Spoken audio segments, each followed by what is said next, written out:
네, 안녕하세요. 오늘 말씀은 빌립보서 3장 1절부터 11절 말씀입니다. 몸이 불편하시지 않으면 다 같이 일어나셔서 같이 읽도록 하겠습니다. 오늘은 교독을 하겠습니다. 제가 먼저 읽고 여러분들이 이어서 읽으시면 되겠습니다. 자, 읽겠습니다. 끝으로 나의 형제들아, 주 안에서 기뻐하라. 너에게 같은 말을 쓰는 것이 내게는 수고로움이 없고 너에게는 안전하니라.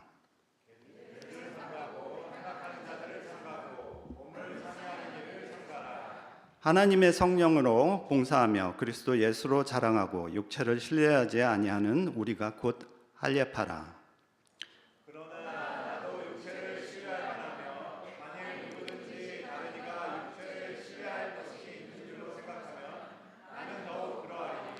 나는 8일 만에 할례를 받고 이스라엘 족속이요 베냐민 지파요 히브리인 중에 히브리인이요 율법으로는 바리새인이요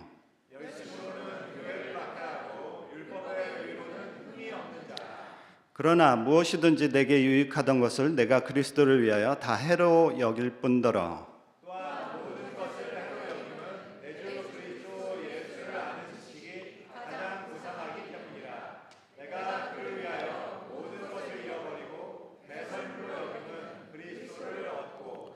그 안에서 발견되려 함이니 내가 가진 의는 율법에서 난 것이 아니요 오직 그리스도를 믿음으로 말미암은 것이니 곧 믿음으로 하나님께로부터 난 의라. 내가 그리스도와 그 부활의 권능과 그 고난의 참여함을 알고 하여 그의 죽으심을 본받아. 다 같이 읽겠습니다. 어떻게 해서든지 죽은 자 가운데서 부활에 이르려 하노니. 네, 아멘. 감사합니다. 앉아주세요. 오늘 말씀은 빌립보서인데요. 빌립보에 대해서 잠깐 말씀을 드리고 시작을 하겠습니다. 빌립보라는 도시는 오늘날 그 그리스도 북부 쪽에 있는 지역인데 도시인데 당시로는 이제 마게도니아라고 하는 곳에 있는 도시입니다. 사도 바울 사역 당시에는 마게도니아에서 가장 대표적인 로마의 식민지였어요. 대표적인 로마의 식민지. 그러다 보니까 뭐 어떻게 됐겠어요? 로마 사람들이 많은 도시예요. 그래서 거의 그 로마의 축소판이라고 이렇게 불리울 정도로 그런 도시였습니다. 로마 시민들도 많았고 또 군인들, 왜냐하면 이제 다른 곳으로 이제 식민지를 넓혀야 되기 때문에 군인들이 또 거기서 캠프를 하고 있는 그런 곳입니다. 그런 곳이었는데 사도 바울이 이제 2차 선교로 소아시아 지역, 그러니까 지금 터키 지역이죠. 터키 지역에서 이제 선교를 하는 중에 이제 성령께서 이제 막으시고 환상을 보여주세요. 근데 환상에 마게도냐 사람이 환상에 보이면서 그 사람이 마게도냐로 꼭 건너오기를 간청을 합니다. 그래서 주님의 이제 그 사도 바울과 이제 제자들이 주님의 인도에 순종해가지고 그쪽으로 이제 넘어갑니다. 넘어가서 처음으로 도착한 도시가 아무래도 거기가 가장 큰 도시니까 이 빌립보 도시예요. 도시에서 그 누구를 만나죠? 자주옥감 장수 루디아, 그 다음에 거기에 또 귀신 들린 그 종, 그리고 또 바울이 이제 감옥에 갇히게 되는데 거기서 이제 풀려나면서 간수들하고 그의 가족들이 다 믿었더라 이렇게 됩니다. 그래서 사실은 그 사람들이 주축이 돼서 세워진 교회라고 이렇게 보시면 좋을 것 같아요. 특별히 이제 루디아가 커다란 역할을 합니다. 그 교회가 없었기 때문에 자기 집을 이제 교회로 사용을 하면서 사람들이 모이게 되는 그런 것입니다. 그래서 생각해 보면 소아시아 지역에서 처음 하다가 성령님의 인도로, 하나님의 인도로 유럽으로 처음 가서 세워진 교회가 이 빌립보 교회예요. 그리고 이 마게도냐, 그 빌립보를 시작으로 해서 사실 이제 마게도니아 지역 전체를 이제 사도 바울이 옮겨 다니시면서 사실은 이 교회들을 계속 이렇게 세워 나가죠. 종국에는 어디까지 가냐면 로마까지 이제 가게 되는 거예요. 그래서 사실은 유럽의 그 교회가 하나님의 복음이 전해지게 되는 커다란 계기가 되는 게 사실은 이제 빌립보 교회입니다. 그러니까 사실은 이제 사도 바울에는 빌립보 교회가 참 특별한 교회야. 생각만 해도 좋은 교회죠. 왜냐하면 그걸 통해서 이렇게 사역이, 하나님의 복음이 유럽 지역에 막 퍼지게 되었으니까, 더군다나 로마까지도 이제 갈 수 있으니까요. 이런 교회를 이 순간에 교회를 생각할 때마다 이 사도 바울이 어떤 표현을 쓰냐면 심장이라는 표현, 심장에서 우러나오는 정도의 그런 그 감사와 기쁨이 넘치는 정도로 애정이 가는 그런 교회였습니다. 그게 그 빌립보 교회가 세워진 게 주후 한 49년, 50년경이에요. 그렇게 추정을 하는데요. 근데 지금 오늘 그 읽은 저희들이 빌립보서는 언제 정도 쓰여진 거로 추정하냐면 60년 또는 62년경 요쯤에서 쓰여진 거예요. 그러면은 교회가 처음 생기고서 10년이 지난 이제 10여 년이 지난 이쯤에 시점입니다. 처음에 그렇게 기쁘게 아주 역동적으로 생겨난 교회에 10년 사이에 교회가 초반에 느꼈던 이제 기쁨이 점점점 줄어들고 있었습니다. 그 이유가 있었는데요. 첫 번째는 이제 아까도 얘기했지만 로마 사람들이 많은데 그 사이에서 예수님을 이제 섬겨야 되니 그 복음이 외부적인 압박, 로마의 그 종교 이제 60년 되면은 64년 이제 네로 황제 이 주변에 이제 있는 시점에 점점 이제 그 탄압이 심해지던 때입니다. 그래서 외부적으로는 이제 로마인들의 기독교인들에 대한 박해가 이제 점점 심해지니까 이게 사실 이게 주춤하게 만들잖아요. 영적으로도 그렇게 되고 또 내부적으로도 좀 문제가 있었어요. 내부적으로 문제는 또 사람들 간에 이제 교회가 좀 커지고 그러면서 내부적 사람들이 서로 갈등을 하게 되는 그런 겁니다. 그리고 또 이상한 또 가르침들이 이제 들어와서 교회를 또 이제 혼란 가운데 만듭니다. 이러면서 교회가 자꾸 그러면서 이제 기쁨을 잃어가고 있어요. 이런 소식을, 이 안타까운 소식을 사도 바울이 로마 감옥에서 갇혀 있을 동안 들은 거예요. 얼마나 안타깝습니까? 내가 정말 사랑하는 그 교회가 점점 수록을 하고 있다는 이런 것을 들었을 때 얼마나 좀 가슴이 안타까웠을까요? 그 심정으로 오늘 빌립보 교인들에게 기쁨을 되찾을 수 있도록 편지를 쓰십니다. 여러분도 요즘 기쁘신가요? 기쁨에 막 넘쳐나신가요? 아마도 이 그 말씀이 저희 교회에게도 똑같은, 여러분에게도 또 그 어떻게 하면 기쁨을 되찾을 수 있을까? 도움이 될 거라고 믿습니다. 여러분들, 제가 그것을 알아보기 전에 잠깐 여러분들한테 질문을 던질까요? 혹시 이 형제님들 중에 결혼하신 분들, 결혼이나 약혼하신 아무튼 전력이 있으신 분들 다 한번 손들어 보세요. 자, 그리고 이분들 중에 혹시 결혼이나 약혼을 할 때 배우자분들에게 혹시 순금, 금, 백금, 금을 선물로 하신 반지 선물하신 분들 다 하셨나요? 다 하셨겠죠? 자, 그럼 이제 손을 내려주시고요. 근데 그분들 중에 혹시 나는 이제 와서 밝힐 수 있다. 그게 사실은 순금이나 백금이 아니고 금도금만 가짜였다. 라고 고백하실 수 있는 분이 있나요? 그런 분 없으시죠? 없으셔야만 되죠. 네? 그리고 또 하나 또 여러분들한테 또 질문합니다. 사랑하는 아내가 생일이 됐습니다. 운동복을 사달라고 그래요, 선물로.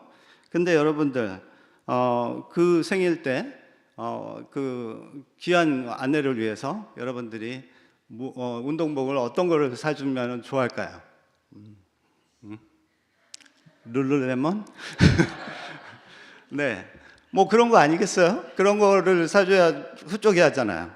근데 뭐 그 운동복 사달라고 그랬더니 월마트 가가지고 어디 클리어런스 하는 그 뭐 $10짜리 뭐 이런 거를 여러분들 사주실 그런 용기가 있으신가요? 용기가 아니고 객기죠. 그렇게 보면 우리가 참 본능적으로 우리가 뭐냐면 이러한 뭐 짝퉁 또는 가짜 이런 제품보다 진품, 우리가 좀 그 확실히 이제 정품이 가치가 있다는 것을 우리는 알고 있습니다. 품질이든 내구성이든 또 뭐 가치 때문이든 진짜가 투자할 가치가 있다라고 알고 있죠. 사실 일단 근데 또 진품을 소유하게 되면 가짜, 짝퉁을 별로 소유하고 싶어 하지 않아요. 대부분 버리고 진품을 사용합니다. 진짜를 찾았기 때문에 기꺼이 정말 우리는 가짜, 짝퉁을 버릴 의향이 있고 버리고 싶습니다. 오늘 본문에서 사도 바울도 이와 유사한 가치에 대해서 말씀을 하시는데요. 그는 자신이 과거에 아주 소중히 여겼던 모든 것들을 그는 영적인 짝퉁이다, 영적인 가짜라 라고 여기고 그것들을 진짜, 진품과 비교를 합니다. 그리고 우리에게 도전적인 질문을 던집니다. 그리스도의 삶에서 진정으로 가장 가치 있는 것, 진짜는 무엇일까? 이게 오늘 본문에서 발견했으면 하는 겁니다. 정말 그 진짜를 발견을 했다면 그것을 소유하기에 다른 모든 것을 기꺼이 버릴 수 있는가? 이 또한 저희들에게 또한 질문을 합니다. 가짜가 진짜를 만날 때 어떤 일이 벌어지는지 살펴보시죠. 여기 이제 3장 1절 이제 시작을 하는데 끝으로 이렇게 말씀하세요. 끝으로, 그러니까 이제 결론, 이제 어떻게 보면 여기서 조금 힌트를 얻는 게 이제 편지의 끝부분으로 이제 다가간다를 알 수 있고요. 그리고 또 하나 뭔가 끝으로 중요한 거를 말씀을 하시려는구나, 이거를 알 수 있어요. 근데 그 중요한 거의 시작을 뭘로 얘기하시냐면 두 가지 명령으로 시작을 하세요. 두 가지 명령으로 하는데 첫 번째 명령은 무엇이냐면 주 안에서 기뻐하라, 이렇게 말씀하세요. 사도 바울이 빌립보 성도들에게 아까도 말씀드렸지만 기쁨을 찾으라고 말씀을 하십니다. 주 안에서 기뻐하라. 근데 그들이 어떻게 기뻐해야 된다고요? 사도 바울은 여기서 무엇 때문에 기뻐해야 된다라고 하지 않으세요. 그죠?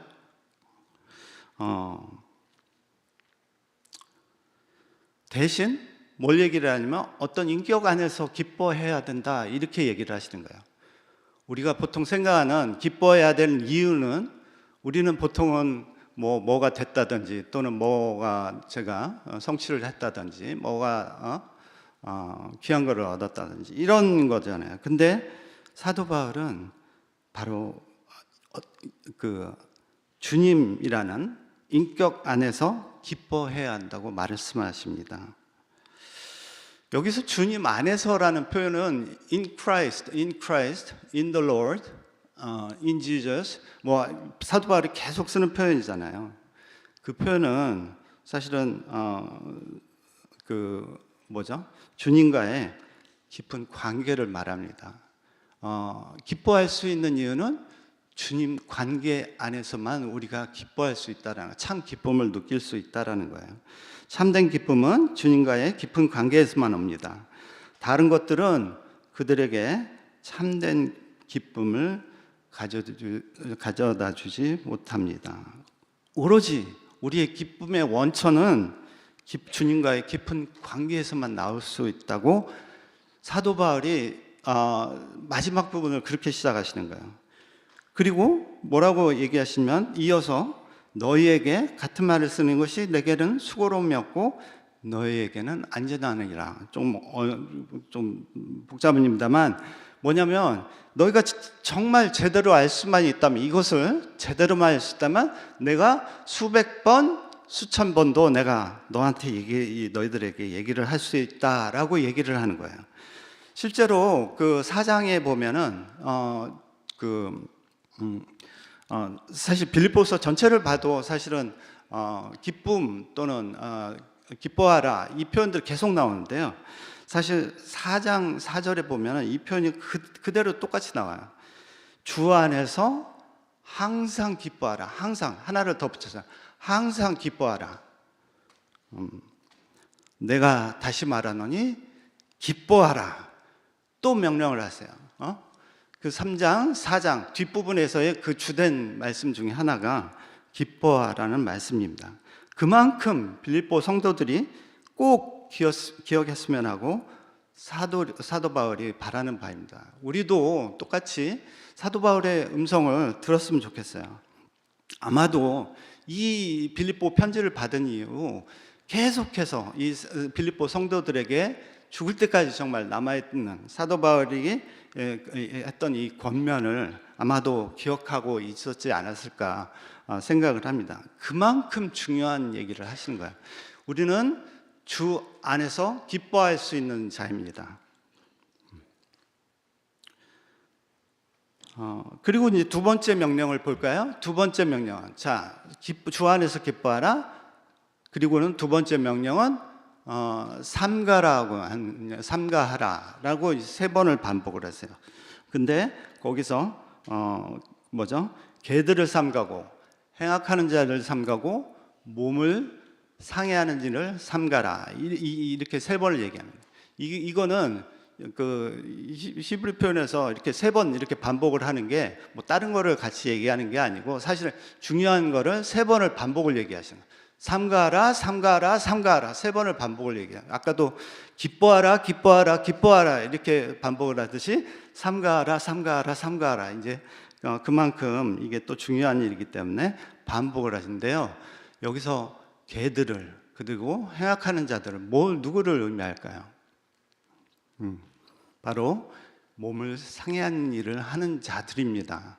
몸을 상해하는 일들을 하는 자들이야. 몸을 상해한다는 이 표현은 구체적으로 뭐냐면 뒤에서 나오지만 할례하는 자들이에요. 할례, 서컴시전 하는 사람들, 할례하는 자들이에요. 할례하는 자들을 삼가하라, 조심해라 이렇게 말씀해요. 할례를 강조하는 할례파 유대인들입니다. 이들에게를 조심하라고 하는 거예요. 왜 이들이 교회에 들어와 가지고 사실은 그 빌립교 성도들을 헷갈리게 만들까? 그게 그렇게 중요하다고 얘기를 하는 거야. 근데 여기서 그 할례하는 자들을 심지어 어떻게까지 얘기를 하냐면 개들이라고 표현을 하고 행악하는 자들이라고 표현을 해요.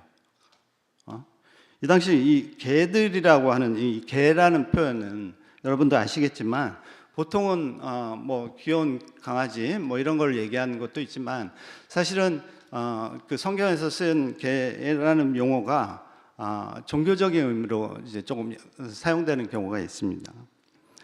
기억하시겠지만 그 수로보니게 여인, 이방인이었던 수로보니게 여인이 귀신 들린 딸을 이제 데려와서 고쳐달라고 간청을 하죠. 간청을 하는데 예수님께서 뭐 고쳐준다고 얘기를 하죠. 그랬더니 이 여인이 한 얘기가 개들도 주인의 상에서 떨어지는 부스러기는 얻어먹습니다. 이렇게 얘기해요. 여기서 이 개들은 바로 이방인들을 얘기하는 거예요. 이방인들은 이방인인 자신을 개로 비유함을 받아들이는 겁니다. 이와 같이 개는 율법적으로 부정하다고 여겨졌던 이방인들을 주로 가리켰습니다. 영적이지 않은 그리고 하나님의 선택을 받지 않은 그런 사람들, 이방인이에요.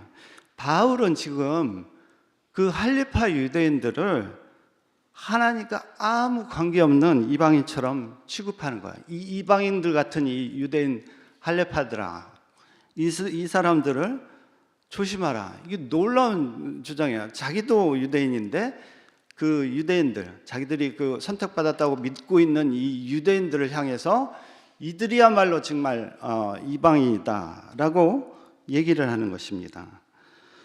그들은 하나님의 은혜를 믿음에 두는 게 아니라 할례에 신뢰를 두고 있었습니다.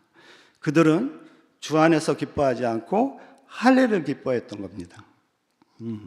할례를 우리가 정말 이렇게 보면 하나님이 창세기 아브라함에게 이제 17장 10절 11절에 이렇게 말씀하세요. 너희 중 남자는 다 할례를 받으라. 이것이 나와 너희 사이의 언약의 표징이니라. 이렇게 얘기해서 표징이에요. 표징. 아브라함과 아브라함 자손에게 주신 언약의 징표인 겁니다. 징표로 주신 것이 할례예요. 하나님이 시작하신 하나님의 관계를 강조하기 위해서 보여주기 위해서 한 것이었습니다만, 시간이 지나면서 어떻게 되면 할례를 하면 당연히 하나님과의 관계가 되는 걸로 착각을 한 거예요. 그 표징을 하나님과의 관계보다도 더 소중히 여기는 그런 문제가 생겼던 겁니다. 심지어 그래서 옛날 그 선지자들, 이사야서나 예레미야 같은 선지자들은 그런 유대인들에게 마음의 할례를 받아라 이렇게 말씀하셨어요. 그렇게 그 정도로 막 힐라라면서 육체적으로 그 할례를 받는 게 아니고, 너희들이 생각을 해야 되는 게 하나님을 마음에, 정말 너희들 마음에 하나님을 받아들이고 그 관계를 이루어야지, 육체적으로 그것을 한다고 해서 아무 문제 그걸 하고 자만을 하면 안 된다 이렇게 말씀하시면서 계속해서 구약에서 선지자들이 지적을 했습니다. 그 문제가 오늘날 빌보 교회에도 들어온 거예요. 하나님이 주신 게 아니 주신 거지만 그 자기들이 그 징표로 주신 것을 계속해서 그거에 있어서 기쁨을, 제가 나는 할례한 사람, 이거에서 기쁨을 얻었기 때문에 그 사람들을 삼가라 말씀하시는 겁니다. 빌립보 성도들에게 들어와가지고도 이 사람들이 할례에 대해서 계속 주장을 하니까 바울은 할례에 있어서 확신을 두는 자를 경계하고 삼가라고 명령합니다. 우리의 기쁨의 그 원천은 어디 있습니까? 바울이 묻는 거예요. 주 안에서 기뻐하라. 할례가 아니다. 이 말씀을 하는 겁니다.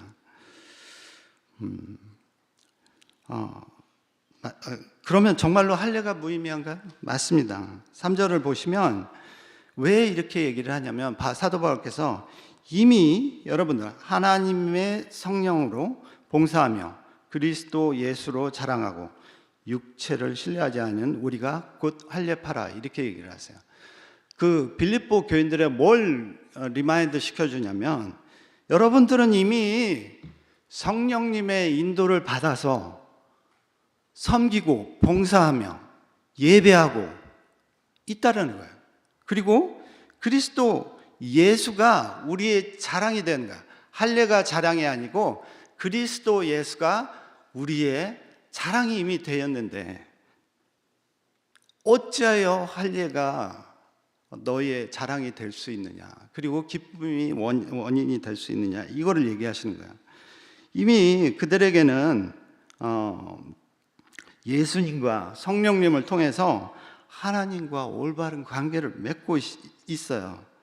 그래서 그 이상, 더 이상 그들이 어떠한 하나님과의 관계를 따로 증명을 하거나 드러내거나 그것을 확인해야 될 필요가 없어요. 이미 성령께서 우리를 인쳐주셨기 때문에, 그들을 인쳐주셨기 때문에 더 이상 그들이 할례에 마음을 둘 필요가 없는 것입니다.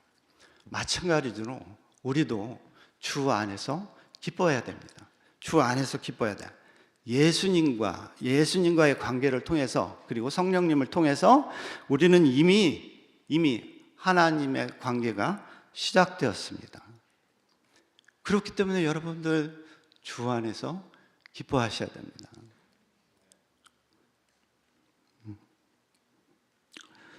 어, 바울이 이러면서 이제 이렇게 그렇게 얘기를 했더니 어떤 사람들은 바울이 역시 그 유대인들의 그러한 미에 비해서 별로 조건이 뛰어나지 않으니까 괜히 이렇게 얘기를 한다, 이렇게 얘기한다는 거에 대해서 사도 바울이 잘 알고 있어요. 그래서 얘기를 합니다. 육체적 신뢰의 조건이 자기가 얼마나 그 유대인과도 비교했어도 얼마나 자기가 자랑할 것이 많은지를 얘기를 했어요. 그것을 보시면 7가지를 얘기를 합니다. 사도 바울이 7가지를 얘기해요.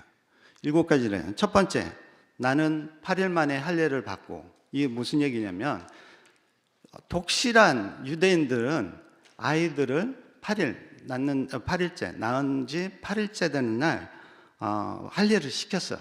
이건 그러니까 우리로 얘기하면 모태신앙 같은 그런 가정에서 태어나면 할례를 받는 거예요.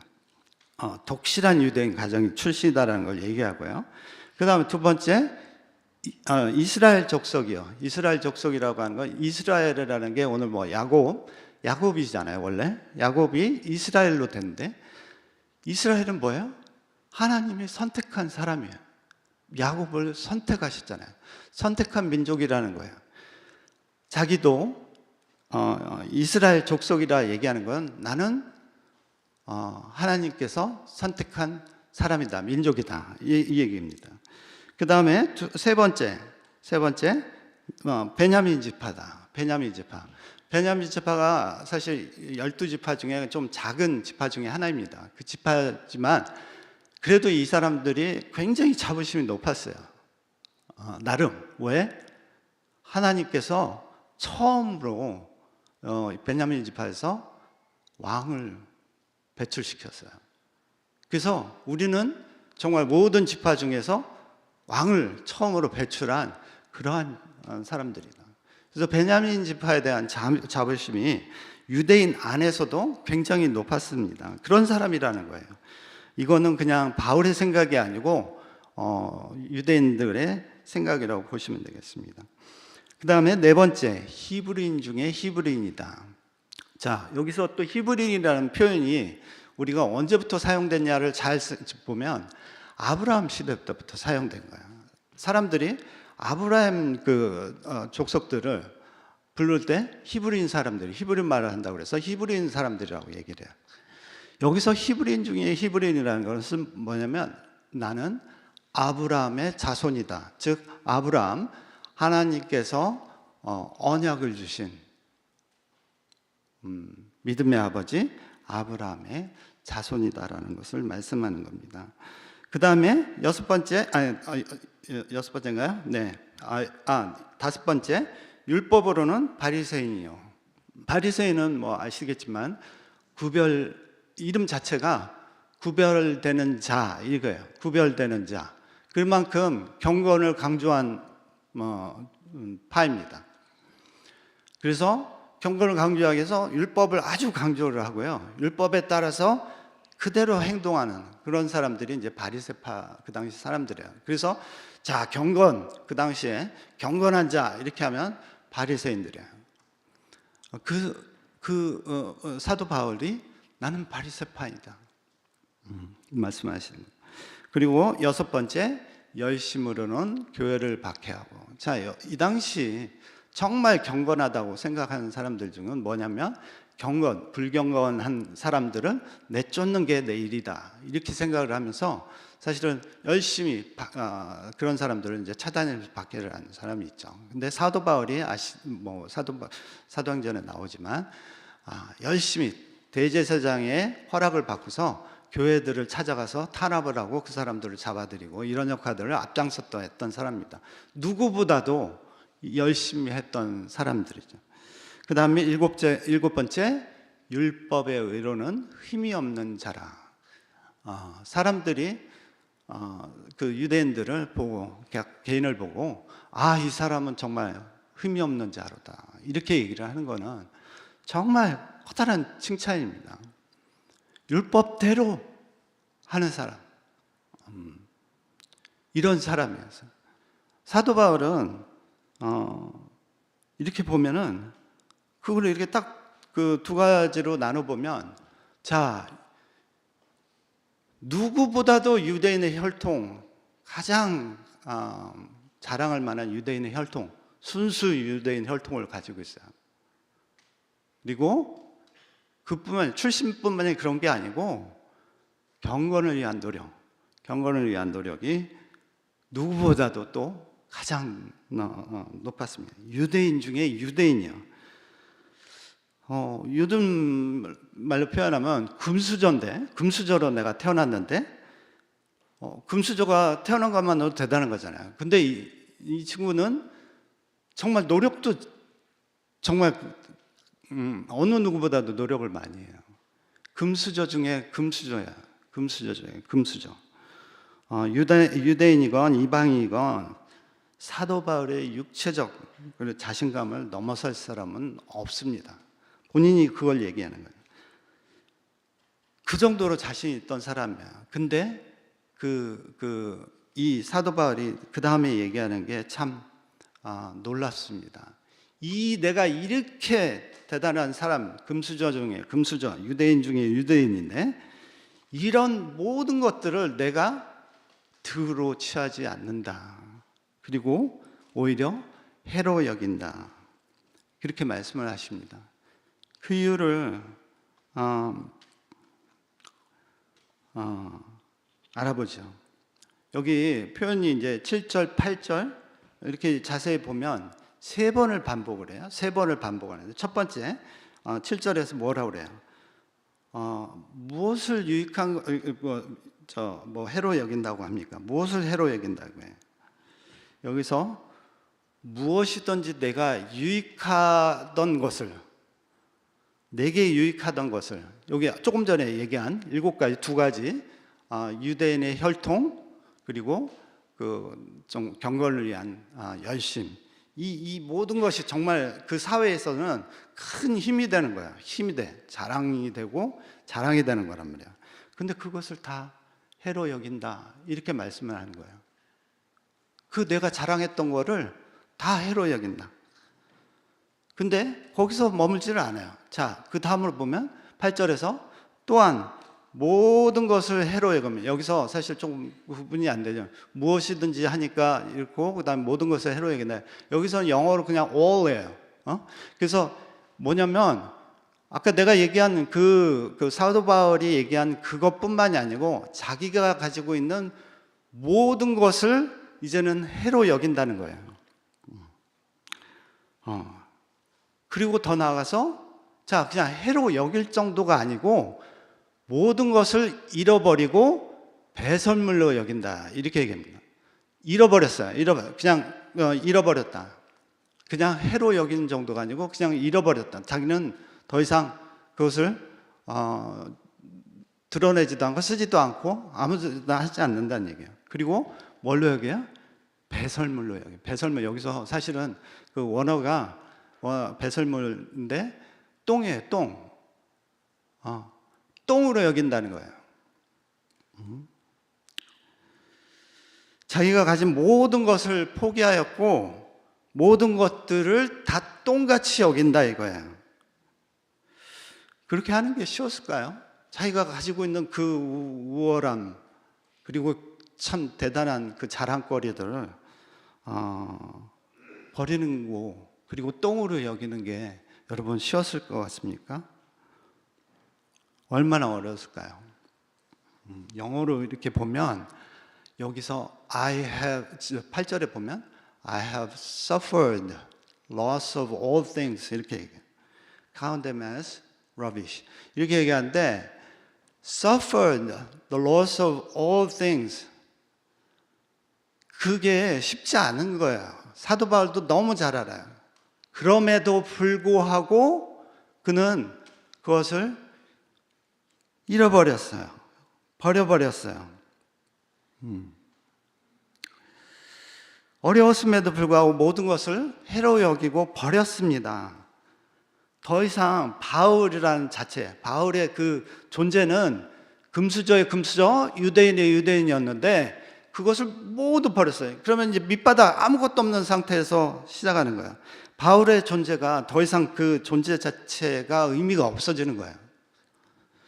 그리고 그거에 따라서 행동을 한 거예요. 자기의 뜻은 전혀 없어요.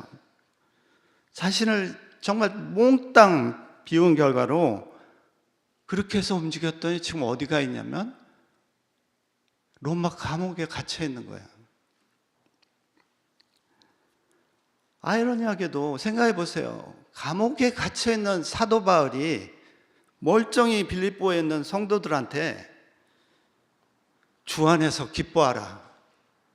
누가 기뻐해야 됩니까? 감옥에 갇혀 있는 사람이어야 될까요? 아니면 감옥 밖에서 자유로이 다니는 사람이 기뻐하고 있어야 될까요? 감옥에 갇혀 있는 사도 바울이 주 안에서 기뻐하라. 너희들 왜 이렇게 기쁨이 없느냐? 이렇게 얘기를 한다. 이 입장이 바뀐 게 아닌가요? 이렇게 할 수 있는 이유가 뭐예요? 이유가 뭘까요?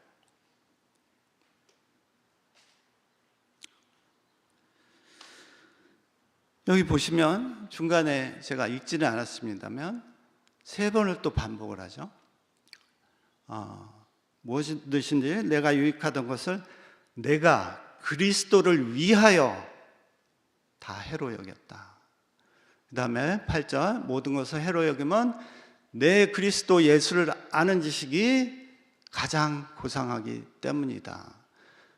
그리고 3번째 내가 그를 위하여 예수 그리스도를 위하여 모든 것을 잃어버리고 배설물로 여기면 그리스도를 얻고 이렇게 됩니다.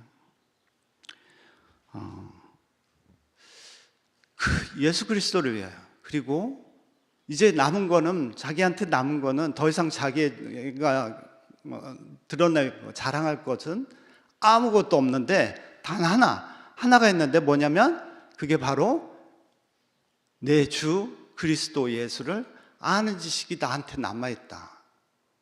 그것이 가장 고상하고 고귀하다 이렇게 말씀하시는 겁니다.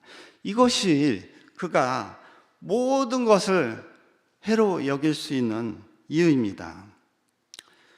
일단 예수님을 발견하자 모든 것을 포기했습니다. 누구나 갖고 싶었던 훌륭한 유대적 배경도 모두 해로 버렸습니다.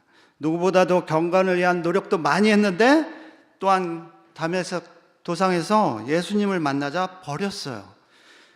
예수 그리스도를 아는 지식이 압도적으로 고귀한 가치를 가지고 있기 때문에 그의 인생 자체와 모든 목표가 그리고 자세가 완전히 바뀌었어요. 그의 아이덴티티는 바뀌었어요. 나는 예수 그리스도를 아는 지식이 있는 자야. 그러면 예수 그리스도를 안다는 것은 무엇을 의미할까요?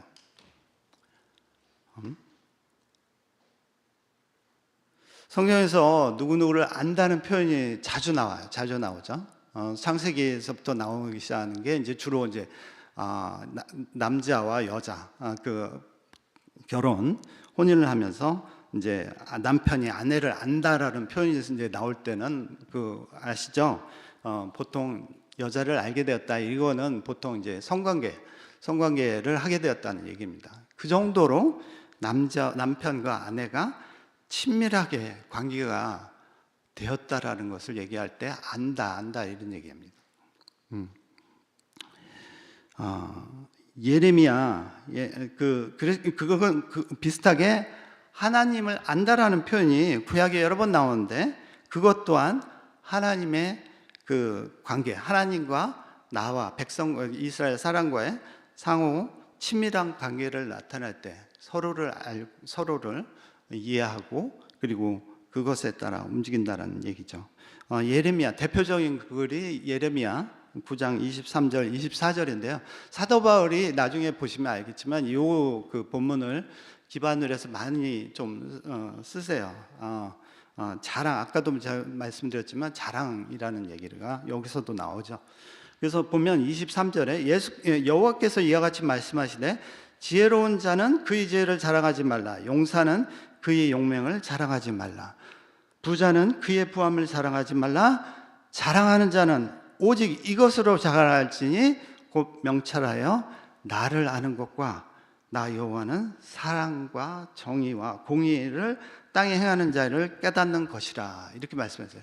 여기서 나를 아는 것과 나 여호와는 사랑과 정의와 공의를 땅에 행하는 자인 줄 깨닫는 것이 마치 별개인 것처럼 나오지만 사실은 같은 말이에요. 나를 아는 것, 즉 나 여호와는 사랑과 정의와 공의를 땅에서 행하는 자를 깨닫는 것이 나를 아는 것입니다. 그냥 아는 거가 사실은 그냥 지식적으로 아는 게 아니고 그것을 통해서 계속 나오는 말씀이 이어지는 말씀이 그런 하나님을 따라 정의와 공의를 행하시는 하나님을 따라 순종하는 삶을 살아가는 것을 하나님을 아는 것이라고 얘기를 해요. 자, 하나님을 아는 것이 하나님과의 관계, 하나님이 어떤 분이신지 그리고 그런 분을 알았을 때 행하는, 순종하는, 따라가는 그런 자세라고 한다면 오늘 말씀에서도 사도 바울이 이런 얘기해요. 내가 가진 의는 율법에서 난 것이 아니요 오직 그리스도를 믿음으로 말미암은 것이니 곧 믿음으로 하나님께로부터 난 의라. 자, 하나님께로부터 난 의라인데 이 얘기가 조금 복잡하죠. 그래서 다시 고린도전서 사도 바울께서 쓰신 30절, 31절을 보면 1장 30절 보면 자, 하나님 너희는 하나님으로부터 나서 그죠? 그리스도를 예수 안에 있고 예수는 하나님으로부터 나와서 우리에게 지혜와 의로움과 거룩함과 구원함이 되셨으니 이런 말씀을 하세요. 그리고는 그것이 너희의 자랑이 되라. 예수님을 아는 것을 자랑하라. 이렇게 좀 이어져 나옵니다. 다시 말씀드리면 자, 예수님이 지금 아까 구약에서는 하나님이 어떤 분이세요? 사랑과 정의와 공의 행하시는 하나님인 것을 아는 것이라고 하고 그거에 순종을 하는 거라고 한다면 그 하나님께서 보내주신 예수님은 우리를 사랑하셔서 우리를 하나님의 의롭도록 하나님 앞에서 의롭도록 하셔서 생명을 구원을 하시려고 한다는 얘기예요.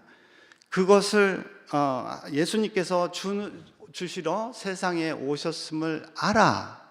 그것을 깊이 깨달아. 그리고 나는 그의 화답으로 예수님을 사랑하고 그 믿음을 갖고 예수님을 믿고 그에 따라 순종해서 따라가는 이 삶 자체가 하나의 관계입니다. 예수님과의 깊은 관계, 이것 친밀한 관계가 바로 예수님을 아는 지식입니다. 그렇기에 사도 바울이 가진 의는 그리스도 예수님을 믿음으로 하나님께로부터 난 의가 되는 거야. 내가 의로울 수 있는 이유는 오로지 예수님께서 그것을 가능하게 해주시기 때문이라는 것을 조금 전에 이제 고백하는 거예요. 이 사실을 깊이를 알면 알수록 예수님을 알면 알수록 우리의 기쁨은 어느 순간에도 커질 수 있는 겁니다. 자, 이제 어떻게 그러면 이제 이런 하나님과의 관계를 아는 자, 예수님을 아는 자의 삶의 자세는 어떻게 바뀌는지 사도 바울께서 알아보겠습니다. 삶의 자세가 어떻게 되냐면요. 첫 번째 9절에서 예수님 안에서 발견되려 하려고 노력해요. 모든 게 예수님 안에서 발견되는 게 목적이에요. 나의 그 목표는 예수님 안에서 발견돼요. 왜냐하면 그래야 하나님께 나아갈 수 있기 때문에 하나님께 의롭다 칭함을 받을 수 있고 정말 생명을 구원을 받을 수 있기 때문이죠. 그리고 두 번째 10절에서 내가 그리스도와 그 부활의 권능과 고난에 참여함을 알고자 한다. 자, 여기서 좀 말이 근데요. 우리가 꼭 죽어서 부활하는 그 순간이 아니라 지금 이 순간도 뭐예요? 예수님께서 보여주신 그 부활의 권능을 내가 알고자 경험할 수 있도록 경험할 수 있기를 바라고, 그리고 또 그 고난에 참여함을 안다. 지금 내가 참여하는 지금 내가 겪고 있는 이 고난은 예수님께서 겪었던 그 고난임을 다시 한번 내가 그것을 통해서 깨닫게 경험하고 깨닫게 된다는 얘기예요. 무슨 얘기냐면 우리가 예수님을 알 수 있는 방법은 고난을 통해서 예수님께서 겪은 것과 마찬가지로 고난을 통해서 그리고 그 고난을 지나서 부활의 권능을 보여주셨듯이 우리도 마찬가지로 고난을 겪으면서 그 고난이 그냥 우리에게 어려움이 아니고 부활의 권능이 경험되는 그런 순간이 된다는 얘기예요.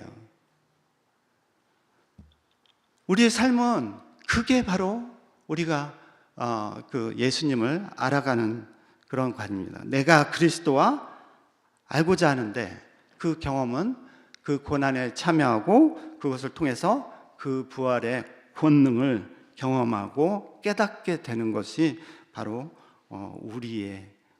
우리가 사도 바울이 빌립보인들에게 얘기하는 겁니다. 지금 빌립보 교회에 수많은 로마인들의 박해가 있습니다. 이 순간 그들이 좌절하지 않고 기뻐할 수 있는 이유는 예수님께서 이미 그 고난을 겪으셨고 그 고난을 통해 또 부활의 권능을 보여주셨기 때문에 우리는 똑같은 고난을 겪는 빌립보인들도 그 고난을 당연히 예수님께서 같이 함께 이겨내실 수 있도록, 그리고 그것을 통해서 부활의 권능을 보여주실 수 있음을 믿으라, 그리고 경험하라, 이렇게 말씀하시는 겁니다. 어떻게 해서든지 그리고는 그렇게 계속 삶을 살아가면서 어떻게 해서든지 죽은 자 가운데서 부활에 이르라. 종국에는 부활에 이르기를 소망하는 겁니다. 다시 말해서 예수님을 아는 자의 삶은 부활의 권능을 믿고 고난 가운데 예수님께서 함께 하심을 믿고 죽을 때까지 부활의 소망을 바라고 인내하는 삶이겠습니다. 다시 요약을 하면 예수님을 아는 것이 다른 어떤 것보다도 가장 귀한, 고귀하고 뛰어납니다. 이것을 깨닫지 못하면, 깨달아야만 우리는